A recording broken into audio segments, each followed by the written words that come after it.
The first drops of the storm hit the brim of Colton Reed's weathered hat. As he spotted her, a solitary figure crumpled at the base of the old windmill, her shoulders heaving with each sob. The year was 1875, and in this desolate stretch of Texas prairie, strangers were met with caution, not compassion. Yet something about her pulled him forward like an invisible lasso. "Madam," Colton called out, his spurs jingling with each cautious step. His stallion, Thunder, snorted behind him, uneasy with the approaching storm. "You all right there?" The woman's head snapped up, revealing a tear-streaked face framed by honey-brown hair that had mostly escaped its pins. She scrambled backward, pressing herself against the wooden structure of the windmill. "Stay back," she warned, her voice breaking despite the evident attempt at strength. "I've got nothing worth taking."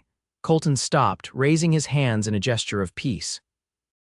"I ain't here to take anything, madam, just concerned about you sitting out here with a storm brewing." He glanced at the darkening sky. "That's going to be a mean one." The woman, he guessed she was about 20 or so, wiped her face with the back of her hand, leaving a smudge of dirt across one cheek. Her dress, once fine but now travel-worn, spoke of better days. "I don't need your concern," she said, though the quiver in her voice betrayed her. Lightning cracked across the sky, illuminating her face. In that flash, Colton could see the bruise blooming along her jawline, partially hidden by wisps of hair. "Name's Colton Reed," he said, removing his hat as a sign of respect. "I've got a cabin about 3 miles east of here. It ain't much, but it's dry and safe from whatever or whoever you're running from." Her eyes widened, and he could see her calculating her options as the wind picked up, sending dust swirling around them. "How do I know you're not worse than what I left behind?" she asked. Colton considered this. "You don't," he admitted. "But that storm's going to hit full force in about 10 minutes, and this windmill won't provide much shelter." He glanced at her thin dress. "You'll catch your death out here." Another flash of lightning, closer this time, followed by a boom of thunder that made his horse whiny in protest. The first heavy drops of rain began to fall in earnest. "My mother always said I was too trusting," the woman murmured, slowly rising to her feet. "Delilah Moore." "Miss Moore," Colton nodded. "Whatever storm you're weathering, weather of any kind, you don't have to face it alone. Not anymore." He extended his hand to her, an offer, not a demand. Delilah hesitated, her eyes searching his face for any sign of deceit. Finding none, she placed her trembling hand in his calloused palm. "I must be out of my mind," she whispered. Colton helped her onto Thunder, settling her in front of him. "Sometimes the mind knows what the heart needs before we do," he said, nudging the horse into motion just as the heavens opened up above them. Delilah didn't respond, but she didn't pull away either when he wrapped a protective arm around her waist to keep her steady. They rode in silence as the rain pounded around them, each lost in thoughts about the unexpected turn their day had taken. What Colton couldn't have known then was that finding Delilah Moore crying beside that old windmill would change the course of his life forever. The storm that drove them together was just the beginning. By the time they reached Colton's cabin, they were both soaked to the bone. The modest structure stood stalwart against the raging storm, smoke still curling from the chimney where he'd left a fire burning that morning. "It's not much," Colton said as he helped Delilah down from Thunder, "but it keeps the rain out and the warmth in." Delilah surveyed the small cabin and the surrounding area. A corral stood to the side with 2 other horses seeking shelter under a lean-to. A chicken coop was visible around the back, and a small garden patch showed signs of careful tending. "You live here alone?" she asked, her teeth chattering. "Just me and the animals," Colton confirmed, leading Thunder to the shelter before guiding Delilah to the cabin door. "My brother visits from town sometimes, but he's got his own family to tend to." Inside, the cabin was simple but tidy. A stone fireplace dominated one wall, the flames still flickering. A rough-hewn table with 2 chairs sat in the center, while a bed occupied one corner. Shelves lined another wall, holding books more than Delilah would have expected for a solitary cowboy. "You read," she observed, surprise evident in her voice. Colton shrugged, somewhat self-conscious. "Winter nights get long, reading keeps the mind sharp." He moved to stoke the fire. You should get out of those wet clothes before you catch cold. I can lend you something. Delilah stiffened, wrapping her arms around herself protectively. Noting her discomfort, Colton retrieved a clean shirt and pair of trousers from a trunk. I'll step outside while you change. There's a screen in the corner you can use for privacy. He placed the clothes on the table. I'll bring in some more firewood. True to his word, Colton left her alone. Delilah stood dripping on the wooden floor, torn between gratitude for his kindness and fear of her vulnerability. The bruise on her jaw throbbed, a reminder of why she'd fled in the first place. With trembling fingers, she moved behind the screen and peeled off her sodden dress. Colton's clothes swallowed her whole, but they were dry and carried the scent of soap and open prairie. She rolled up the sleeves and pant legs, then used a strip of fabric to cinch the waist of the trousers. When Colton returned with an armful of wood, she was sitting in one of the chairs, her wet dress and petticoats draped over the screen to dry. "Thank you," she said quietly. Colton nodded, adding wood to the fire before hanging his dripping coat by the door. "You hungry? I've got some stew I can heat up." As if in response, Delilah's stomach growled audibly. A flush crept up her neck. "I haven't eaten since yesterday morning," she admitted. Without comment, Colton hung a pot over the fire and busied himself preparing their meal. Delilah watched him move around the small space with practiced efficiency. "You said your name is Reed," she asked suddenly. "Are you related to the Reeds of Reed's Landing?" Colton glanced at her, surprise evident in his expression. "My father founded it, though it's hardly more than a trading post now. You know it?" Delilah nodded slowly. "I passed through 3 days ago. The woman at the general store was kind to me, gave me some bread for the journey." "That would be Sarah, my sister-in-law," Colton said with a small smile. "She's got a soft heart. She mentioned a brother-in-law who lived alone out on the prairie, said he was too stubborn for his own good but had the heart of a lion." Delilah's lips curved slightly. "I didn't make the connection until now." Colton rubbed the back of his neck, embarrassed. "Sarah talks too much. She also said he was handsome as sin but wouldn't know what to do with a woman if one fell at his feet." The hint of teasing in Delilah's voice surprised them both. A genuine laugh escaped Colton. "Now I know you met Sarah." The tension in the room eased somewhat as Colton served the stew in wooden bowls. They ate in companionable silence, the storm raging outside contrasting with the growing calm within. It wasn't until they'd finished eating that Colton finally asked the question hanging between them. "The bruise on your face, who did that to you?" Delilah's hand instinctively went to her jaw. "My former fiancé," she corrected herself. "Charles Whitmore, the banker's son from Austin." Colton asked, his brow furrowing. Delilah nodded, surprised. "You know of him. His reputation extends even to these parts," Colton said grimly. "Rich, entitled, used to getting his way." "That's an accurate description," Delilah confirmed, staring into the fire. "We were to be married next month, a business arrangement between our fathers more than anything else." Her hands twisted in her lap. "I thought I could bear it until he showed you what kind of man he really is," Colton finished for her. Delilah nodded, tears threatening again. "He said it was a lesson that a wife needs to know her place before the wedding, not after. When I tried to break the engagement, She trailed off, the memory too fresh. Colton's jaw tightened, but he kept his voice gentle. "So you ran."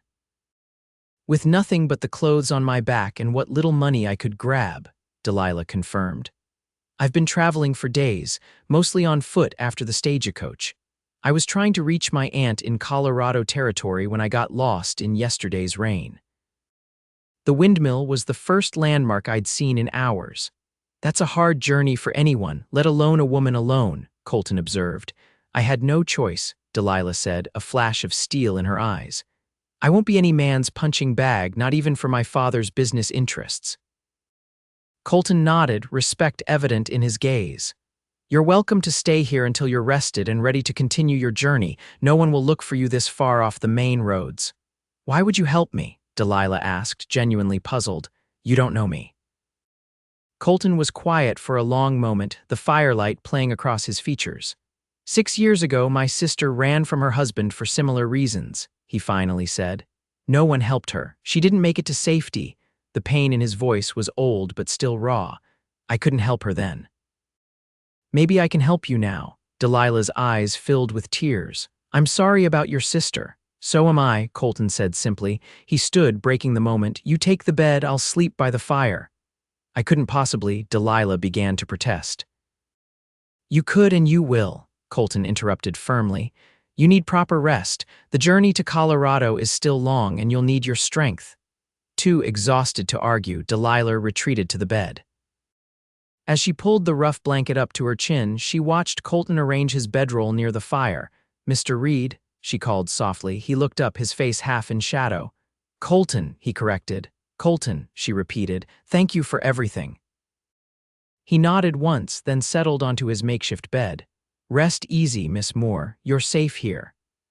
As the storm raged outside and the fire crackled within, Delilah closed her eyes, feeling truly safe for the first time in months.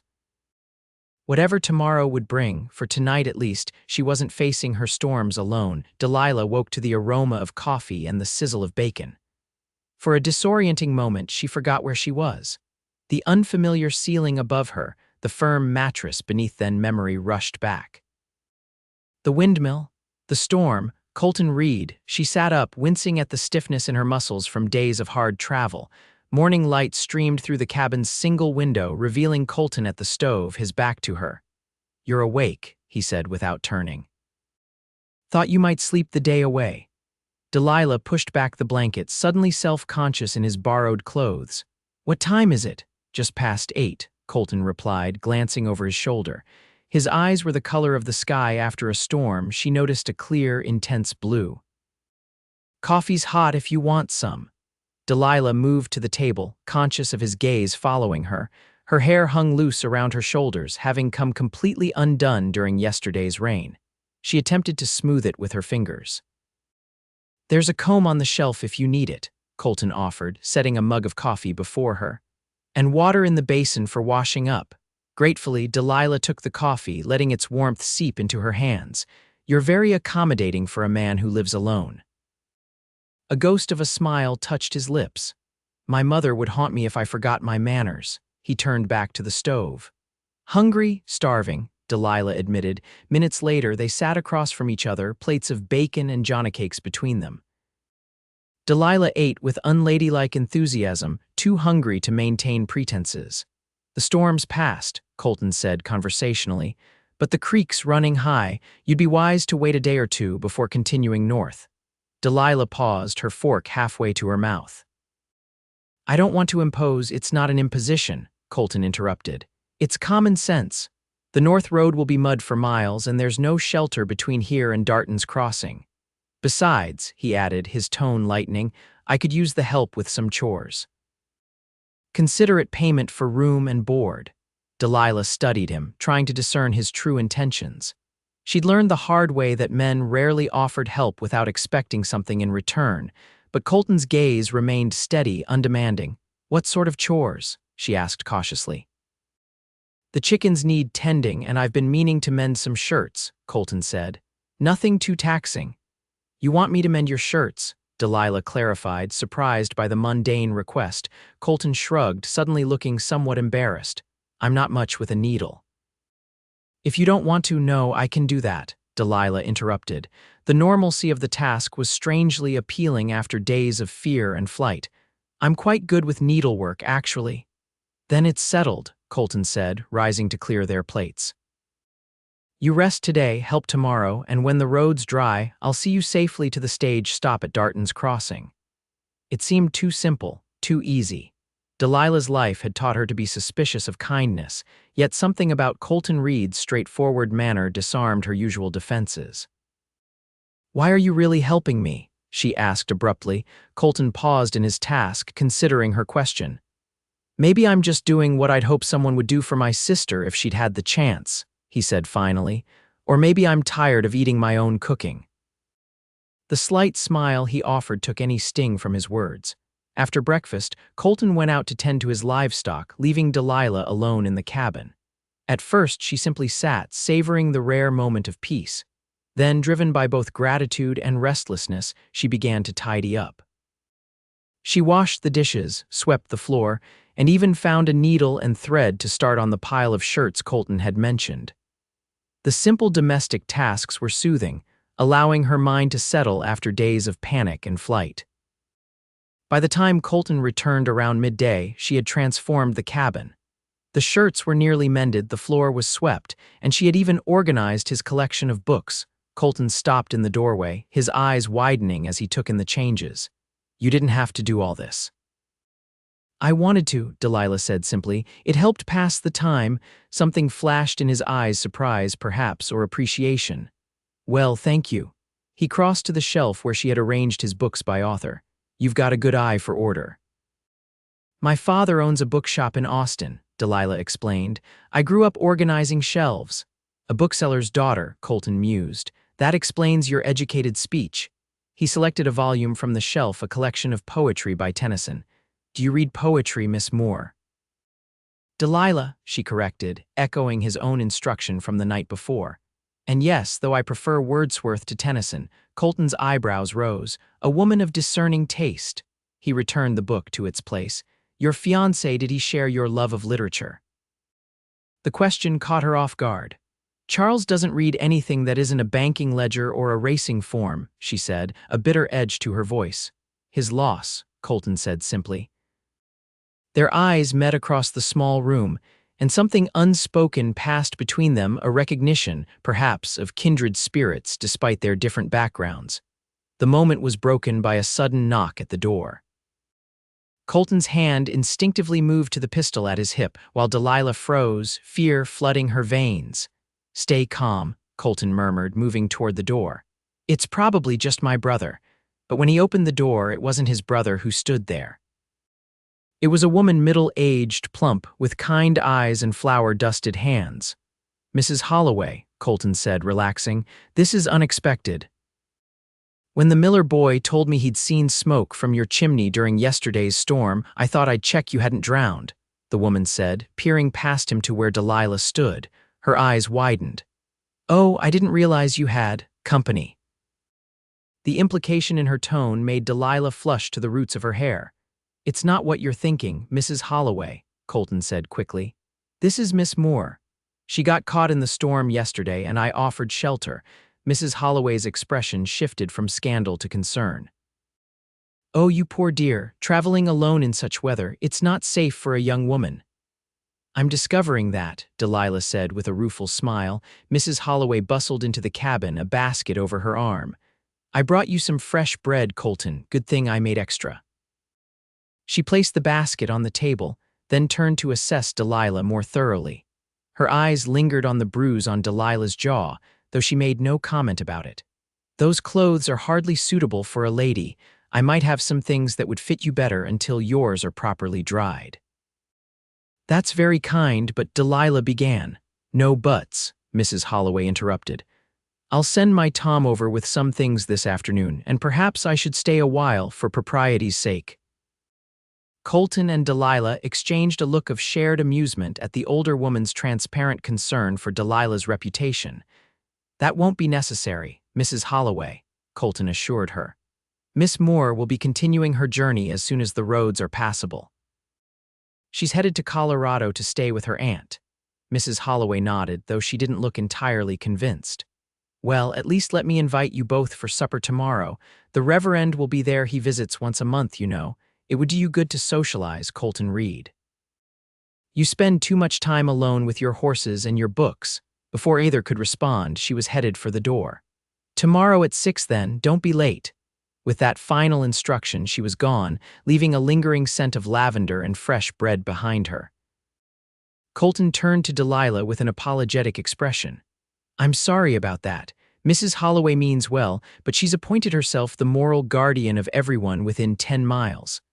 Delilah laughed a genuine laugh that surprised them both with its warmth. "She reminds me of my aunt, the one I'm going to visit, perpetually concerned about appearances and stomachs." "You don't have to accept her invitation," Colton said. "I can make your excuses."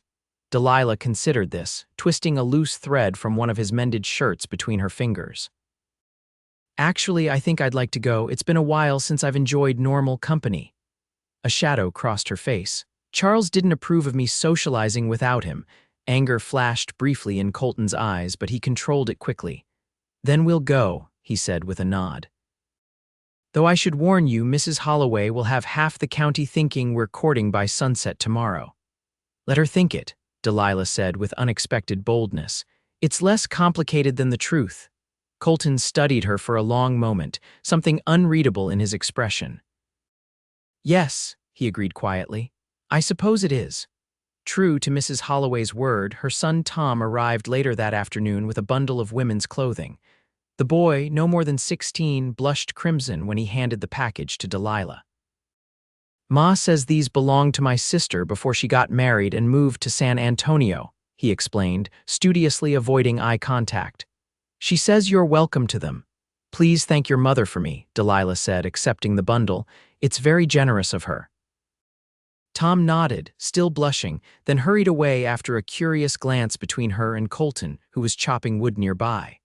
The bundle contained 2 simple dresses, underwear, a nightgown, and a shawl, all modest but well made. Delilah changed gratefully, finding that, while the previous owner had been taller, the clothes could be adjusted well enough for temporary use. When she emerged from the cabin in a blue calico dress, Colton paused in his work, the axe suspended mid-swing. Something in his expression made her self-conscious.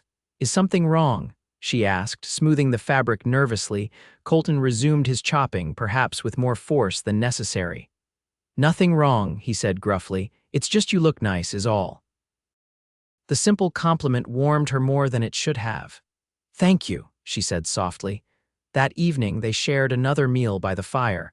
The conversation flowed more easily now, the initial awkwardness between them fading. Colton told her about his small cattle operation, his plans to expand once he saved enough money. Delilah spoke of her childhood in Austin, her love of books, and her dreams of one day opening a small bookshop of her own. Charles thought it was a frivolous ambition, she admitted. He said a banker's wife had no business working in trade. And what did you think? Colton asked. Delilah considered this.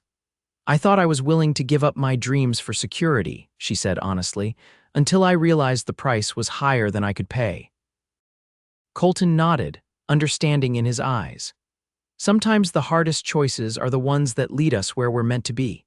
Later, as they prepared for sleep, Delilah once again taking the bed despite her protests, she found herself watching him as he banked the fire for the night. In the soft glow, the hard lines of his face were softened, revealing the gentleness that resided beneath his rugged exterior. Colton, she said softly. He looked up, waiting. I'm glad it was you who found me at the Windmill, she said simply. A slow smile spread across his face, transforming it entirely. So am I, Delilah, he replied. So am I. As she drifted off to sleep, Delilah realized with a start that for the first time since fleeing Austin, she wasn't plagued by fear or regret. Instead, there was an unfamiliar sense of possibility, as if the storm that had driven her to that windmill had washed away more than just her old life. It had cleared the path for something new. The following day passed in a companionable rhythm of shared chores. True to her word, Delilah helped with the chickens, laughing as they pecked around her feet with indignant clucks. She finished mending Colton's shirts and even helped him prepare a stew for their evening meal before they headed to the Holloways. The Holloway farm was larger than Colton's homestead, boasting a 2-story house, a substantial barn, and several outbuildings. As they approached on horseback, Delilah riding behind Colton, her arms wrapped hesitantly around his waist, she could see lights in the windows and several other horses already tethered outside. I thought this was just supper, she whispered as Colton helped her down. With Mrs. Holloway, nothing is just anything, he replied with a resigned smile. Brace yourself. Inside, they found not just the Holloways and the Reverend, but 3 other families as well. The small parlor was crowded with people of all ages, from elderly Mr. Peterson to the Baker twins, who couldn't have been more than 5. Colton, Mrs. Holloway exclaimed, bustling forward. And Miss Moore, how lovely you both look. Come in, come in. Everyone, this is Miss Delilah Moore, who's staying with Colton until the road's clear. The emphasis she placed on staying with sent a ripple of speculative glances through the room. Delilah felt her cheeks warm but held her head high. These people didn't know her story, and she wasn't obligated to share it. the evening progressed more pleasantly than she'd anticipated. The food was plentiful and delicious, the company welcoming if curious. Reverend Graves was a soft-spoken man with intelligent eyes who engaged her in a discussion about literature that left her feeling intellectually stimulated for the first time in months. Throughout the evening, she was acutely aware of Colton's presence. He seemed to have appointed himself her guardian, never far from her side, his hand occasionally coming to rest at the small of her back as they moved through the crowded room. The gesture was protective rather than possessive, and Delilah found herself leaning into his strength without conscious thought. "You two make a handsome couple," Mrs. Baker commented as the evening was winding down. "How did you meet, if you don't mind my asking?" Before Delilah could formulate a response, Colton stepped in smoothly. "Providence brought us together," he said, his eyes meeting Delilah's with shared understanding. "Sometimes the Lord works in mysterious ways." The simple truth of his statement for it was providence that had led her to that windmill just as he was passing by silenced any further questions on the matter. As they prepared to leave, Reverend Graves approached them, his expression thoughtful. "Miss Moore," he said quietly, "if you find yourself in need of assistance of any kind during your stay in our community, please don't hesitate to call on me. The church's doors are always open." The knowing kindness in his eyes told Delilah he had guessed more about her situation than she'd revealed. "Thank you, Reverend," she replied, genuinely touched. The ride back to Colton's cabin was silent, both lost in their own thoughts. The night was clear, stars scattered across the vast Texas sky like diamonds on black velvet. Spring peepers called from the creek beds, and somewhere in the distance, a coyote howled. "You handled that well," Colton said finally, breaking the silence. "The questions, I mean." "As did you," Delilah replied. "Thank you for protecting my privacy." Colton was quiet for a moment. "Your story is yours to tell or keep," he said simply, "not fodder for gossip." His understanding, his respect for her autonomy moved her deeply. Charles had never shown such consideration, always speaking for her, about her, as if her thoughts and feelings were his to dictate. When they reached the cabin, Colton helped her down from the horse, his hands strong and sure at her waist. In the moonlight, his features were cast in silver and shadow, emphasizing the strong line of his jaw, the breadth of his shoulders. "I should see to thunder," he said, his voice oddly rough. "Go on inside, I won't be long." Delilah nodded, suddenly shy. As she turned toward the cabin, a movement in the shadows near the corral caught her eye. "Colton," she said, her voice rising in alarm. "There's someone." Before she could finish, a figure emerged from the darkness, tall, broad-shouldered, with a familiar swagger that sent ice through her veins. "Hello, Delilah," Charles Whitmore said, his cultured voice at odds with the menace in his stance. "Did you really think I wouldn't find you?" Colton stepped between them instantly, one hand going to the gun at his hip. "This is private property, mister," he said, his voice dangerously calm. "I suggest you leave." Charles laughed, the sound devoid of humor. "And you must be the gallant rescuer." His eyes, cold and calculating, assessed Colton with contempt. "Step aside, Cowboy. My fiancé and I have private matters to discuss." "Ex-fiancé," Delilah corrected, finding her voice despite the fear coursing through her. "I made that quite clear before I left." Charles's handsome face hardened. "You're confused, darling. The stress of travel has addled your mind." He took a step forward. "Come now, your father is worried sick." "Let's not make a scene." "The lady isn't going anywhere with you," Colton said, his hand still on his weapon. "How did you find her?" "Money talks," Charles replied with a shrug. "Especially in small towns where a pretty girl in borrowed clothes stands out." His gaze shifted to Delilah. "Did you really think you could hide behind this? Rustic gentleman, you belong in Austin with me." "I belong wherever I choose," Delilah said, her voice steadier than she felt. "And I choose not to be with a man who uses his fists to make his points." Charles's expression darkened. "That was a regrettable misunderstanding. It won't happen again." "You're right about that," Colton interjected, "because she's not going with you. Now I'll say it one more time, leave my property." For a tense moment, the three stood frozen in a tableau of confrontation. Then Charles reached inside his fine coat and withdrew a pistol. I didn't want to resort to this, he said conversationally, but you leave me no choice. Delilah is coming with me. Whether you're alive to see her go is entirely up to you, Mr. Reed, Colton supplied, his voice steady despite the weapon pointed at him. Colton Reed, Mr. Reed, Charles echoed, a memorable name for your tombstone. Time seemed to slow as Charles raised his pistol. Delilah saw his finger tighten on the trigger, saw Colton's hand move toward his own weapon. She acted without thinking, throwing herself forward with a desperate cry. No, the sound of the gunshot shattered the night, sending birds flying from nearby trees. For a heartbeat, Delilah thought she'd been hit.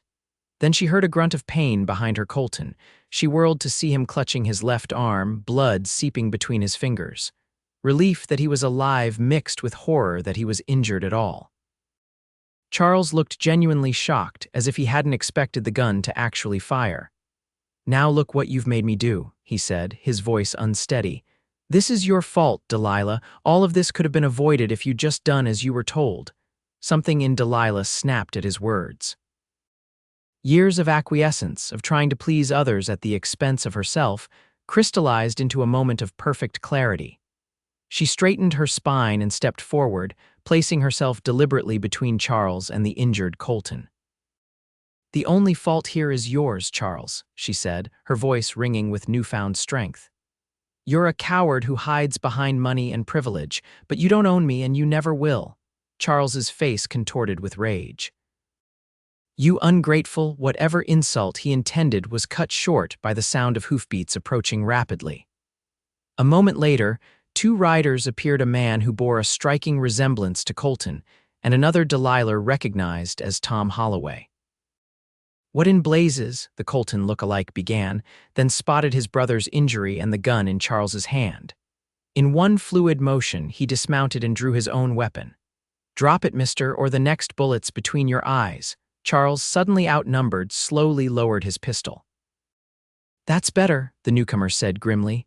Tom, ride for the sheriff. As the boy wheeled his horse around, the man approached cautiously.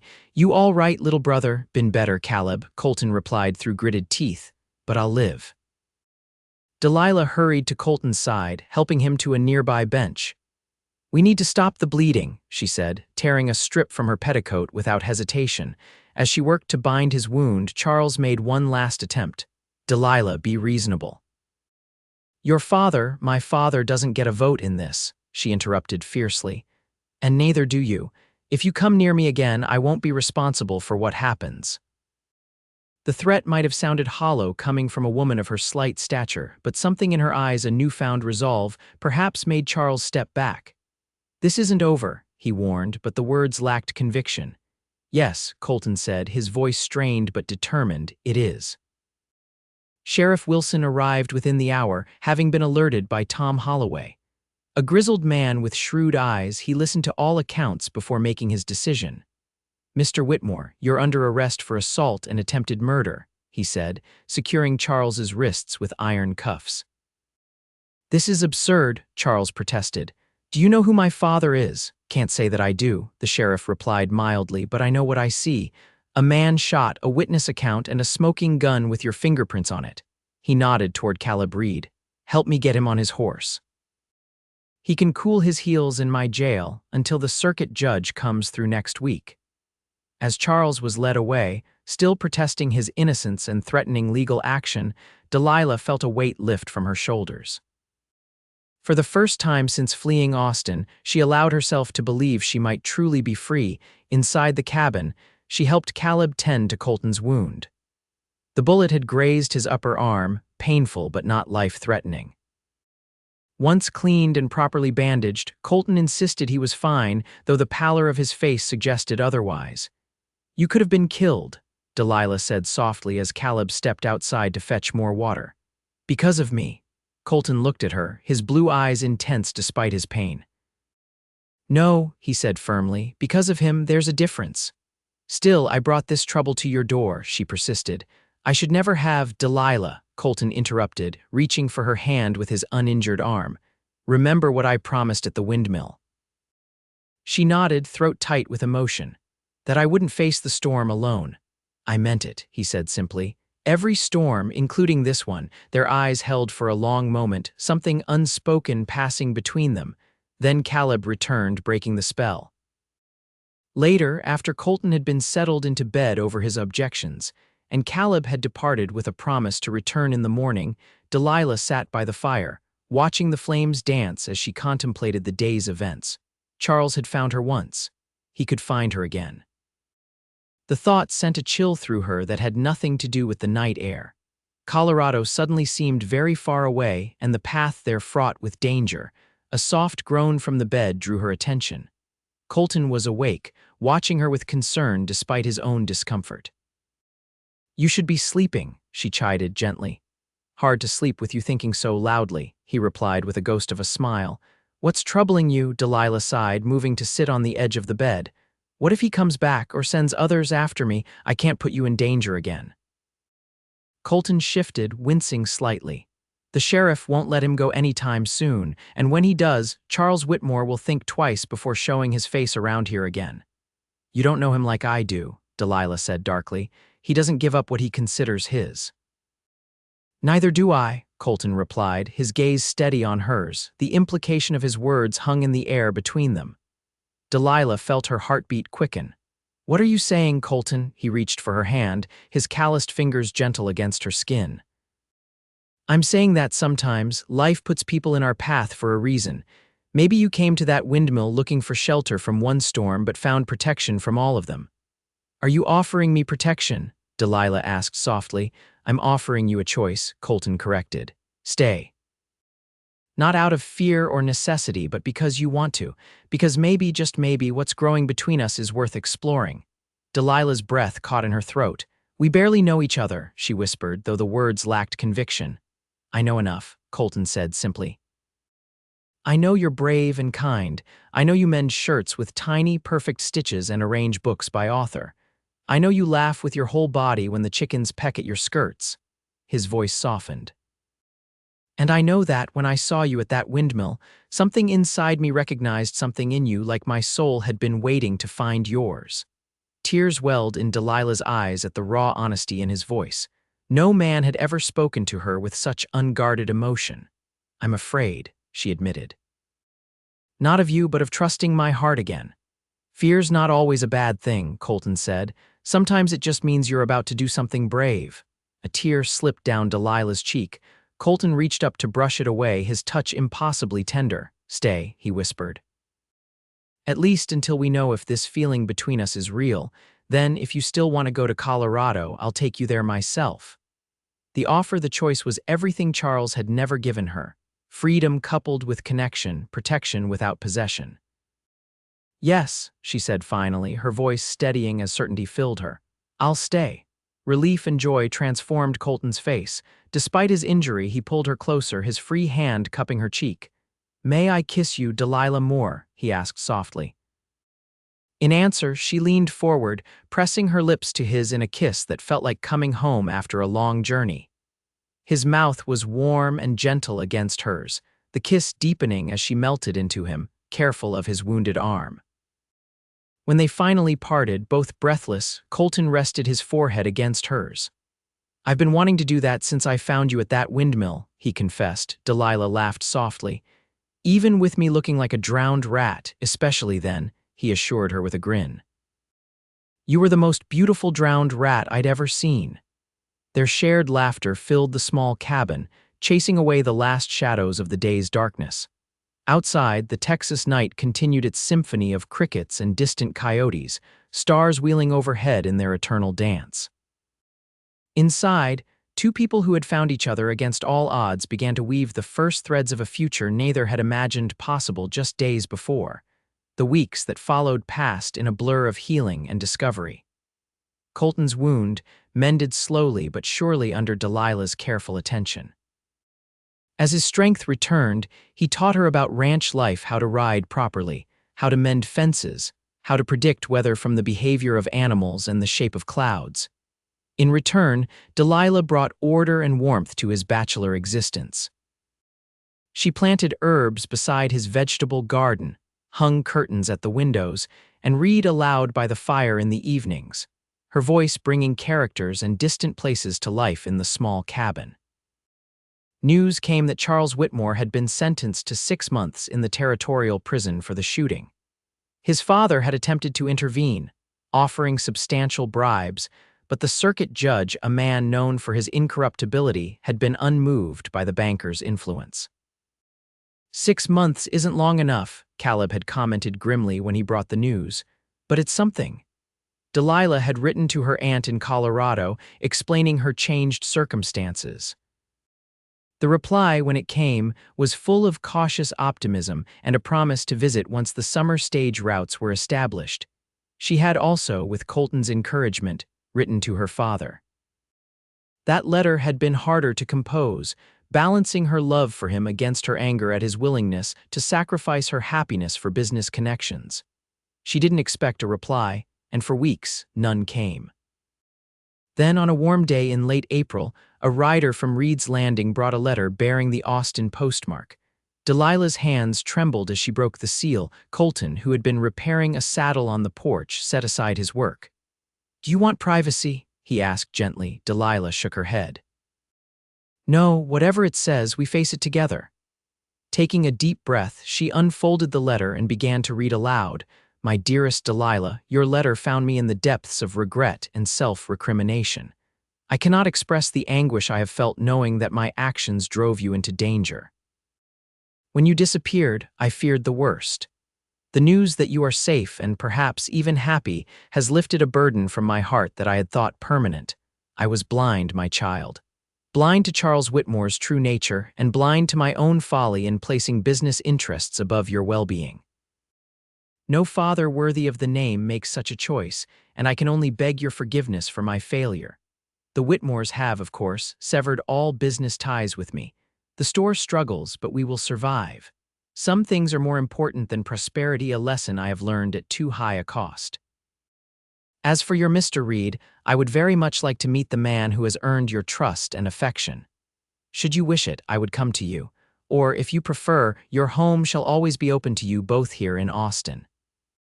With deepest love and remorse, your father." Tears streamed down Delilah's face as she finished reading. Colton moved to her side, wrapping an arm around her shoulders. "He wants to meet you," she said softly, looking up at him with shining eyes. "And I him," Colton replied seriously. "I'd like to know the man who raised such an extraordinary daughter." Delilah leaned into his embrace, the letter clutched to her heart. "I never thought I'd hear from him again, much less receive an apology." "People can surprise us," Colton observed, pressing a kiss to her temple. "Sometimes for the worse, but often for the better." That evening, as they sat on the porch watching the sunset paint the prairie in shades of gold and crimson, Delilah felt a contentment she had never known in Austin's society circles. The simplicity of ranch life suited her in ways she would never have predicted. "Penny for your thoughts," Colton said, his fingers intertwined with hers. Delilah smiled, watching a hawk circle lazily in the distance. "I was just thinking about how life takes unexpected turns. 2 months ago, I was in Austin, preparing for a wedding I dreaded. Now I'm here, learning to rope cattle and plant corn." "Regretting the change?" Colton asked, a hint of vulnerability in his voice. Delilah turned to face him fully. In the fading light, his features were softened, his blue eyes reflecting the sunset. "Not for a single moment," she assured him. "Though I do miss having a proper bookshop nearby." Colton's expression turned thoughtful. "Reed's Landing is growing, the railroad's coming through next year. A bookshop might do well there." The casual suggestion sent a thrill through Delilah. "Are you proposing a business venture, Mr. Reed?" "Among other things," Colton replied with a smile that made her heart race. "But one step at a time." Their relationship had progressed slowly, deliberately. Kisses stolen in the garden, long conversations by firelight, hands clasped during rides across the prairie. Colton was careful never to rush her, always mindful of the shadows Charles had left on her heart. But as spring gave way to early summer, those shadows receded. In their place grew a love built on mutual respect, shared laughter, and the kind of deep understanding that comes from seeing someone at their most vulnerable and choosing them anyway. Reverend Graves visited occasionally, ostensibly to check on Colton's recovery, but clearly also to ensure that propriety was being maintained. During one such visit, he had taken Delilah aside. "Your situation is unconventional, my dear," he had said gently. "There are those who might not understand." "You mean there are those who disapprove?" Delilah had replied frankly. The Reverend had smiled. "Some, yes, but I've observed you and Colton together. There is genuine love there, the kind that Scripture honors. I merely wish to offer my support, whatever path you choose." Now, as twilight deepened around them, Delilah found herself thinking of the Reverend's words. Her path had led her to this porch, this man, this moment. Whatever came next, she would face it with Colton beside her. "I love you," she said suddenly, the words emerging with a certainty that surprised even her. It was the first time she had said them aloud, though they had been true for weeks. Colton's breath caught audibly. He turned to her, his expression one of wonder and joy. "And I love you, Delilah Moore." "More than I ever thought possible." He rose from his chair, then knelt before her, taking both her hands in his. "I had planned to do this properly after your father's visit, perhaps, or on a trip to Reed's Landing, but now seems perfect, just as you are perfect for me." Delilah's heart hammered against her ribs as Colton reached into his pocket and withdrew a small object that gleamed in the last light of day, a ring, simple but beautiful, a small sapphire set in silver. "This was my mother's," he explained, his voice rough with emotion. "She made me promise I'd only give it to a woman strong enough to weather life's storms beside me, yet gentle enough to make a house into a home." His eyes, earnest and full of love, held hers. "I've found that woman in you, Colton," Delilah whispered, tears gathering in her eyes. "Delilah Moore," he continued, "I know we haven't known each other long by some standards, but I feel like my soul has recognized yours across lifetimes. Will you do me the extraordinary honor of becoming my wife?" The answer required no thought, no deliberation. It rose from the depths of her being with absolute certainty. "Yes," she said, her voice clear and sure. "Yes, Colton Reed, I will marry you." With hands that trembled slightly, Colton slid the ring onto her finger. It fit as if made for her, the sapphire catching the last rays of sunlight. "It matches your eyes," Delilah observed softly, touching the stone with reverent fingers. "That's what I thought when I first saw you," Colton admitted. "That your eyes held all the storms and all the clear skies I'd ever need to see." He rose, pulling her gently to her feet and into his arms. Their kiss was deep and tender, a promise of all that was to come. When they finally parted, night had fully fallen, stars emerging one by one in the vast Texas sky. "When?" Delilah asked, her head resting against his chest where she could hear the steady beat of his heart. "Whenever you're ready," Colton replied, his arms secure around her. "Tomorrow or next year, it makes no difference to me, so long as you're sure." Delilah looked up at him, this man who had found her at her lowest point and offered not rescue but partnership, not control but freedom. "I don't want to wait," she decided. "After my father's visit, perhaps, before summer's end." Colton's smile was radiant even in the darkness. "Then before summer's end it shall be, Mrs. Reed to be." As they stood together beneath the star-strewn sky, Delilah thought of the day at the Windmill when this remarkable man had promised she'd never face life's storms alone. It was a promise he had kept, even when it meant taking a bullet. A promise that had transformed her life in ways she could never have imagined as she sat crying beside that weathered structure, thinking herself at the end of her rope. "What are you thinking?" Colton asked, tucking a strand of hair behind her ear. "That sometimes," Delilah replied with a smile, "storms bring unexpected blessings." Colton's answering kiss was all the confirmation she needed that he felt exactly the same way. Preparations for the wedding began almost immediately with Mrs.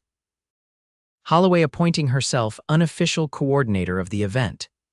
News spread quickly through the scattered community, and soon offers of help poured in from all directions: flowers from the Peterson farm, a wedding cake from Mrs. Baker, music from the Dawson brothers and their fiddles. "You'd think they were planning a coronation, not a simple wedding," Delilah laughed one evening as she and Colton reviewed the growing list of contributions. "Nothing simple about it," Colton replied with a rueful smile. Not when it's the most eligible bachelor in the county finally getting hitched. Half the unmarried women between here and Austin are in mourning. Delilah raised an eyebrow. Most eligible bachelor, you never mentioned that distinction. Colton had the grace to look embarrassed. It's not a title I claimed for myself, I assure you. But apparently, a man with his own land who can read Shakespeare is considered quite a catch in these parts. Well, Delilah said, sliding onto his lap with newfound boldness, this catch is all mine now. Their kiss was interrupted by a knock at the door. Caleb, bringing news that Delilah's father would arrive on Friday's stage. The impending meeting with Samuel Moore had Colton uncharacteristically nervous. He spent hours ensuring the cabin and grounds were immaculate, even purchasing new shirts from the general store in Reed's Landing. He's not coming to inspect your property, Delilah assured him, amused by his preparations. He wants to meet the man I love. And I want him to know his daughter will be well provided for, Colton replied seriously. That she's not trading one hardship for another. Delilah's heart swelled at his concern.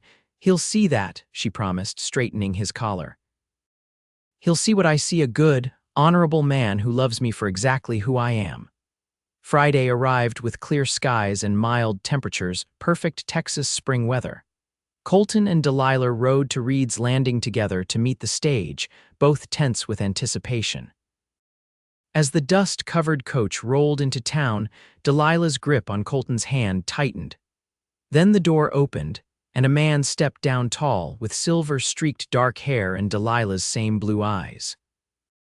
He looked older than Colton had expected, care and worry having etched deep lines around his mouth and eyes. "Father," Delilah called, her voice catching. Samuel Moore turned, his face transforming at the sight of his daughter. "Delilah," he breathed, opening his arms. She flew into his embrace, tears flowing freely as they held each other. Colton stood back, giving them their moment of reunion, his throat tight with emotion at witnessing their reconciliation. Finally, Delilah stepped back, wiping her eyes. "Father, I'd like you to meet Colton Reed. The man who saved me in more ways than one." Samuel extended his hand, his gaze assessing but not unfriendly. "Mr. Reed, it seems I owe you a debt I can never repay." Colton shook his hand firmly. "There's no debt, sir. Your daughter has brought more joy into my life than I ever thought possible." Something in his simple sincerity seemed to satisfy Samuel. His posture relaxed slightly. "Then perhaps you'll allow me the honor of walking her down the aisle when the time comes." "I'd be disappointed if you didn't," Colton replied with a smile. The 3 days of Samuel's visit passed in a whirlwind of conversation and cautious bonding. To Delilah's delight, her father and Colton discovered shared interests in literature and politics, often engaging in spirited debates that lasted well into the night. On Samuel's final evening with them, as they sat on the porch watching fireflies rise from the grass, he cleared his throat meaningfully. "I have something for you both," he said, retrieving a leather portfolio from beside his chair. A wedding gift of sorts, though perhaps more practical than romantic. He handed the portfolio to Delilah, who opened it curiously. Inside were legal documents, which she scanned with growing surprise. "Father, this is the deed to the empty storefront next to the Reed's Landing General Store," Samuel confirmed, "and enough capital to stock it with books." His eyes twinkled. "Every town needs a proper bookshop, don't you think?" Delilah looked from the papers to her father, then to Colton, who appeared as stunned as she felt. "But how did you—" "I may have exchanged a few telegrams with Colton's brother," Samuel admitted. When he mentioned the expansion of the town and the railroad coming through, it seemed the perfect opportunity. "Mr. Moore, this is incredibly generous," Colton began, but Samuel waved him off. "Consider it an investment in my daughter's happiness and in the cultural future of Reed's Landing," he said firmly. "Besides, a man in my position knows the value of diversifying one's interests." Delilah launched herself into her father's arms, overwhelmed by his gesture. "Thank you," she whispered, "for understanding what this means to me." Samuel held her close, his voice rough with emotion. "I should have understood long ago, my dear. Better late than never, I suppose." That night, after Samuel had retired to the small guest room Colton had prepared, Delilah and Colton sat by the fire, the deeds spread before them. "Your own bookshop," Colton marveled, tracing the outline of the storefront on the attached map. "Just as you dreamed." "Our bookshop," Delilah corrected. "A Reed family enterprise." Colton's eyes, reflecting the firelight, held a depth of love that still took her breath away. "I like the sound of that," he said softly. "The Reed family." The wedding took place on the last Saturday in June, beneath the sprawling oak tree near the creek that ran through Colton's property. Wildflowers adorned every available surface, their vibrant colors a backdrop to the simple white dress Mrs. Holloway and the other women had helped Delilah create. Samuel Moore, resplendent in a new suit purchased for the occasion, walked his daughter down the makeshift aisle, his face a mixture of pride and bittersweetness. Caleb stood beside his brother as best man, while Mrs. Holloway's daughter Emma, home from San Antonio for the event, served as Delilah's maid of honor. Reverend Graves conducted the ceremony with warmth and wisdom, speaking of love's endurance through trials and storms. When it came time for the vows, Colton took Delilah's hands in his voice steady and clear. "Delilah Moore, on the day I found you at that windmill, I promised you'd never face life's storms alone. Today, I expand that promise. I vow to be your shelter and your companion, your equal partner and your most devoted friend. I vow to support your dreams as fervently as my own, to honor your strength and cherish your gentleness. Through calm and tempest, bounty and hardship, I am yours, completely and forever." Tears shimmered in Delilah's eyes as she responded, her voice carrying across the assembled guests with surprising strength. "Colton Reed, you found me at my lowest moment and offered not ownership but partnership, not control but freedom. I vow to walk beside you through all of life's seasons, to build with you a home filled with books and laughter and love. I vow to be your safe harbor when winds blow fierce, your sunny meadow when skies clear. Your dreams are my dreams, your joys my joys, your sorrows my sorrows. I am yours, completely and forever." When Reverend Graves pronounced them husband and wife, Colton gathered Delilah into his arms with a reverence that brought tears to more than one observer's eyes. Their kiss, tender yet passionate, sealed promises that both knew would weather whatever life brought their way. The celebration that followed lasted well into the night, with music and dancing, feasting and toasting. Samuel Moore, to everyone's surprise, revealed a fine singing voice, leading the guests in old ballads that had many reaching for handkerchiefs. As the evening stars emerged, Colton pulled Delilah away from the festivities, leading her to a quiet spot beside the creek. "Happy, Mrs. Reed?" he asked softly, his arms encircling her waist. "Impossibly so, Mr. Reed," she replied, leaning into his embrace, "though I still can't quite believe it's real." "Oh, it's real," Colton assured her, his lips finding the sensitive spot beneath her ear, "and it's just beginning." Later that night, after the guests had departed and they were finally alone, Colton carried Delilah across the threshold of the cabin, their home, with exaggerated ceremony that had her laughing in his arms. "Welcome home, wife," he said, setting her gently on her feet. "Home," Delilah repeated, looking around at the cabin that had transformed in the months since she'd first taken shelter there. Curtains she had sewn framed the windows, books they both loved filled the shelves, and a quilt gifted by the community's women adorned their bed. But more than these physical changes, it was the love that filled the space that made it truly home. Yes, I do believe it is. Their first night as husband and wife was everything Delilah had hoped for and nothing like what she had feared during her engagement to Charles. Colton's tenderness, his patience, his evident desire for her pleasure above his own all confirmed what she already knew, that this man would always cherish her, body and soul. As they lay together in the quiet aftermath, limbs entwined and hearts beating in unison, Delilah traced the scar on Colton's arm, the permanent reminder of his willingness to stand between her and harm. "I still can't believe you took a bullet for me," she murmured. Colton captured her hand, bringing it to his lips. "I'd do it again without hesitation," he said simply, "though I'd prefer not to make a habit of it." Delilah laughed softly, then sobered. Do you ever wonder what would have happened if you hadn't been passing by that windmill that day? Sometimes, Colton admitted. But then, I remember something my mother used to say, that the most important moments in our lives often disguise themselves as ordinary decisions. Like deciding to check on a crying woman during a storm, Delilah suggested. Exactly, Colton agreed, pulling her closer. Though there was nothing ordinary about you even then. They drifted off to sleep in each other's arms, the first night of many they would share as husband and wife. The years that followed brought changes both expected and surprising. Reed's Landing grew as predicted, the arrival of the railroad transforming the small trading post into a proper town. Delilah's bookshop, which opened 3 months after the wedding, quickly became a community hub, a place where children discovered the joy of reading, where women gathered to discuss literature while their husbands conducted business at the general store or saloon. Colton expanded his ranch operations, breeding horses that became known throughout the territory for their intelligence and stamina. With Delilah's encouragement, he also began writing first articles for agricultural journals, then stories based on his experiences in the West. These were published in Eastern magazines, bringing unexpected income and recognition. Samuel Moore visited twice yearly, his relationship with his daughter fully mended, and a genuine friendship with his son-in-law established.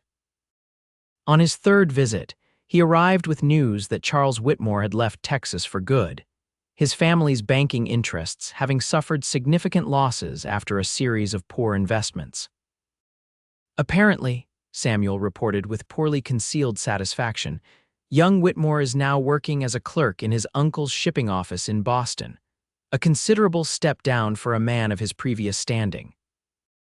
Neither Delilah nor Colton took pleasure in another's misfortune, but both felt a certain relief knowing that chapter of their lives was truly closed.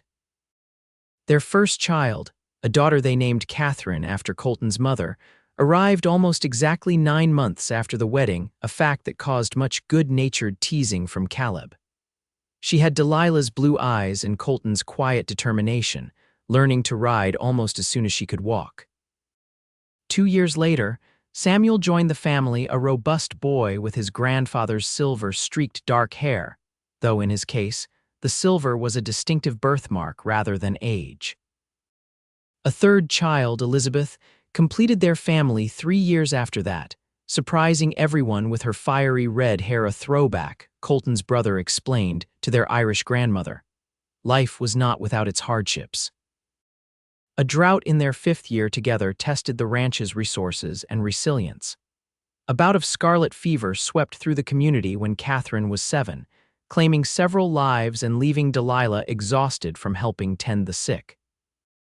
The bookshop weathered economic downturns and changing reading habits, requiring innovation and adaptation. But through it all, Colton and Delilah faced each challenge together, their partnership only strengthening with each storm weathered.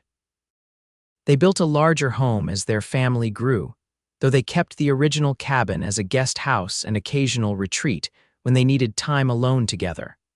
On their 10th anniversary, Colton surprised Delilah with a trip to the old windmill where they had first met. The structure still stood, weathered but sturdy, creaking gently in the summer breeze. I had it repaired, Colton explained as they spread a picnic beneath its shadow. Seemed only right to preserve the place where my life truly began. Delilah, now a confident woman of 32 with laugh lines beginning to form at the corners of her eyes, leaned against her husband's shoulder. Who would have thought that crying by a windmill would lead to all this? I knew, Colton said with a certainty that made her laugh. Maybe not the details, but I knew you were going to change my life the moment I saw you. Hindsight makes prophets of us all, Delilah teased, but she squeezed his hand in acknowledgement of the sentiment. They sat in comfortable silence, watching the prairie grasses wave in patterns that resembled the ocean neither had ever seen but both had read about. In the distance, their children played under the watchful eye of Emma Holloway's oldest daughter, who often helped with the younger children. Are you happy, truly happy with the life we've built? Colton asked suddenly, an unusual note of vulnerability in his voice. Delilah turned to look at him fully, taking in the face she had loved for a decade, more weathered now, with strands of silver at his temples, but still handsome, still fundamentally Colton. "Happier than I ever dreamed possible," she answered truthfully. "This life, our ranch, the bookshop, our children, our community, it's richer and more fulfilling than anything I could have imagined that day you found me crying." Relief and joy washed over Colton's features. He reached into his pocket and withdrew a small velvet pouch. "I have something for you," he said, tipping the contents into her palm. A delicate silver charm in the shape of a windmill gleamed against her skin, attached to a fine chain. "Oh, Colton," Delilah breathed, touching it gently. "To remind us where we began," he said, helping her fasten it around her neck, "and how far we've come." As the charm settled against her collarbone, Delilah felt tears prick her eyes, not from sadness but from the overwhelming fullness of her heart. "I love you, Colton Reed," she said softly. "More with each passing year." "And I love you, Delilah Reed," he replied, his voice rough with emotion, "more than all the words in your books could ever express." Their kiss, tender and familiar yet still charged with the same electricity that had sparked between them a decade before, sealed promises kept and renewed. Above them, the windmill creaked a gentle accompaniment, the witness to their beginning now blessing their continuing journey. As they gathered their children and headed home to the life they had built together from that chance encounter during a storm, Delilah reflected on the words Colton had spoken to her that very first day. "Whatever storm you're weathering, weather of any kind, you don't have to face it alone." Not anymore. It was a promise he had kept through drought and plenty, sickness and health, joy and sorrow, a promise that had transformed a moment of despair into a lifetime of love. And as the Texas sunset painted the prairie in shades of gold and promise, Delilah knew with absolute certainty that whatever storms might come their way in the years ahead, they would weather them together just as they had from that first day beside the old windmill.